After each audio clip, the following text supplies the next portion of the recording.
so much to say, so much to unravel. And first thing I want to say, honestly, is, man, I can't believe that I'm sitting here and just like actually in awe of, and like sitting here after a game and just thinking like, wow, as of right now, and for the foreseeable future, not even as of right now, not even as of right now, if from the summertime to now, because I remember when we lost like 4-0 to Arsenal. In my head, I was just like, what the fuck did I just watch? But Arsenal have turned into, I don't know, I don't even know what to call them, but they are a complete team, and they just look great in all phases of the game. All phases of the game. This is the first time ever that first time in a long time that I can honestly say that I watched the game that Arsenal dominated Chelsea from start to finish. And I guess it sucks so much because, I really do love soccer. So, not soccer. I love football. So actually, who cares what I call it? I love football. I love soccer. And I love Chelsea so fucking much. I love Chelsea so much. I've been a Chelsea fan since like 2010. I love Chelsea so much. And just to see Arsenal this dominant against us, and like to know that after today's loss, it's the third time in a row we've lost to Arsenal at home.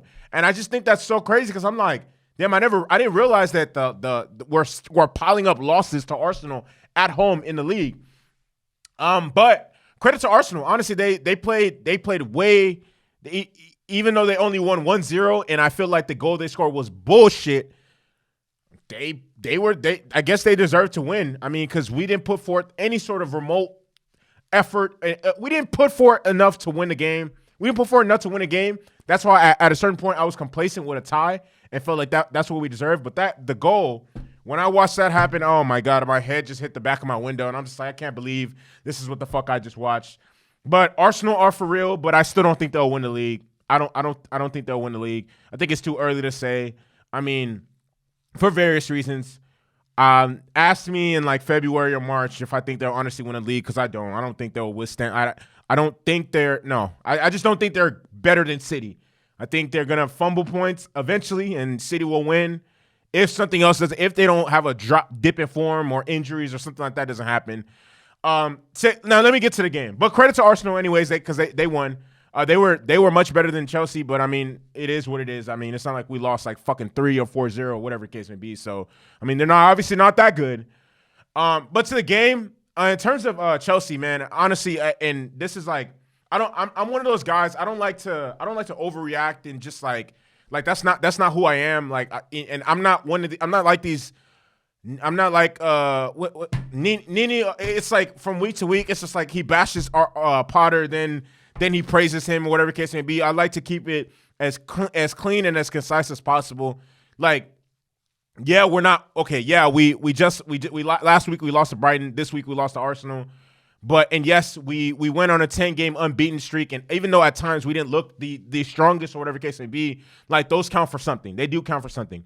And at the end of the day, I'm not gonna sit here and bash Graham Potter, because let's if we want to call a spade, this man, we at the time that he took over, we were at the bottom of our group, and now we're progressing into the next round of the Champions League. The draw is tomorrow, and we're the number 1 seed, and we're going into the winners pot, and then we're gonna draw from a person that was the runner up of their group. So obviously we put together 2 solid performances against AC Milan in the Champions League. So it's like we can play against big teams. Like it's not. I'm not gonna sit here and buy that whole Graham Potter is this club is too big for him bullshit. No, I'm not gonna believe that shit until I see evidence, full on evidence, because I know for a simple fact that if Mikel Arteta was coaching at Chelsea, they would have fired his ass like 5 fucking times, okay?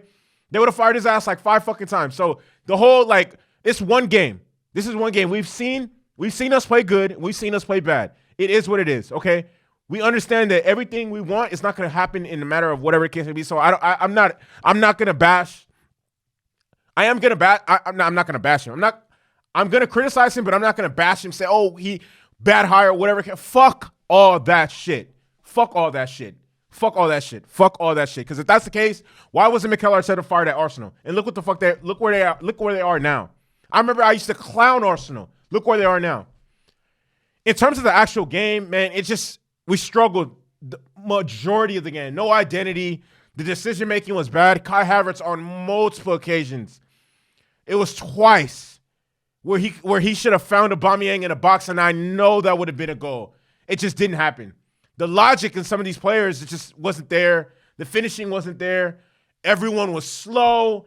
Everyone seemed out of sorts. There was no chemistry, especially in the attacking phase.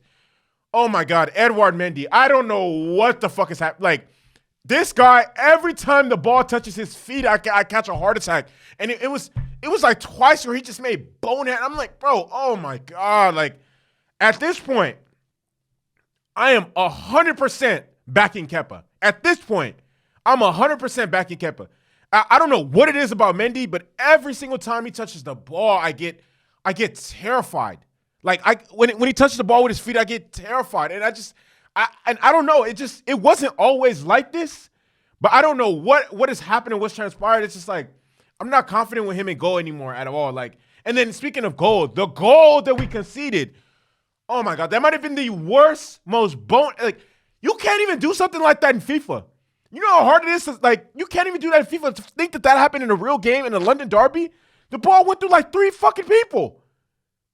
And it went in, and I'm just like, this is how we lose this game? That's how we're gonna lose the game? What a fucking joke. What a fucking joke. Apparently the players got booed off. They deserve that shit. The effort there, it just wasn't there. And I know and there's I understand Potter is new, and it just doesn't, it also doesn't help the fact that we have injuries to like 6 key guys, man. Conte, injured. Like, Thomas Partey doesn't run over the midfield the way he does if that guy's there. Fofana, injured. Reece James, injured. Ben Chilwell, injured. Koulibaly, not fit enough to start. Kovacic, not fit enough to start. Those are key players. Like, I fail, like, no one can honestly sit here and convince me that Arsenal wins this game or even dominates us without Thomas Partey, without Saliba, without Zinchenko, without Ben White, who else? Without Xhaka? Like, no, that's not happening. No, that's not happening. That's not happening. And also, man, I just don't understand. I just don't understand Graham Potter's team selection. Why isn't Christian Pulisic playing? Why didn't he play? Why isn't he playing more? Why isn't he starting? Why isn't Broja starting? Why didn't Dennis Zakaria play? I just don't understand that.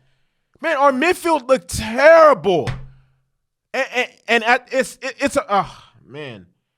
I'm trying not to get too strung on this game, but it's like, damn, we just had I don't know who the fuck scheduled our games.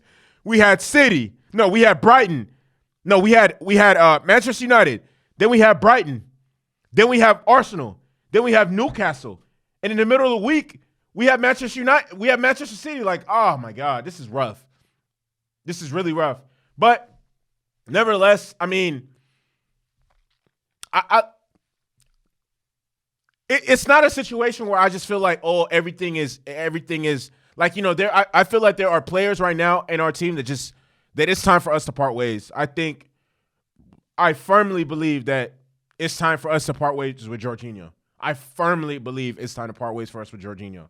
I firmly believe that if we're not going to start Christian Pulisic on a more consistent basis and give him minutes, I think we need to allow him to leave. Firmly believe that. Not because he's not good enough, but it's just like, bro, why if I was Christian Pulisic, why would I continue to sit here and deal with this shit? Why is he not starting more games? Like, Raheem Sterling has been piss poor in the Premier League. Piss poor in the Premier League.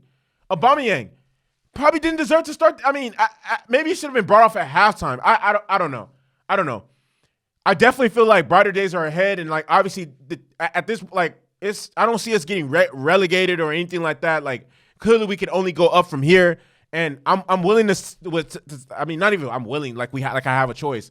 Like, Look, we seen what happens when you stick with a coach and write it out and you buy. And it's not like Chelsea's some fucking mid-table club where we can't afford to buy new players. We're damn near going to sign Christian Francuccu.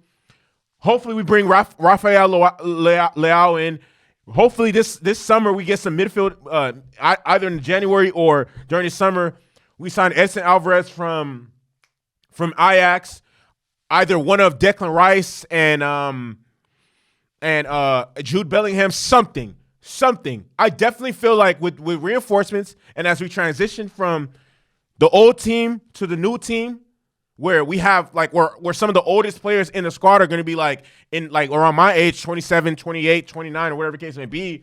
I definitely feel like I think we'll be fine. I don't think like I don't think it's a situation where we're gonna go fucking 20 years without winning the fucking league like Arsenal or whatever the case may be. So I'm not worried. It is troubling. I'm not worried because it's not like, oh, Graham Potter's taking over and we haven't won anything or we haven't been able to string together goals or shit like that. Like, no. I definitely feel like a lot of people tend to overreact. A lot of the other fucking Chelsea FC channels are content. Like, it like the logic, and then the whole notion, oh, why did we fire Thomas Tuchel? Stop, bro. He's gone. Leave that in the past. Please leave that in the past. We fired Thomas Tuchel. Well, not we. Todd Bowley, because he's the one who cashes the checks. He's the one who opens his fucking pockets.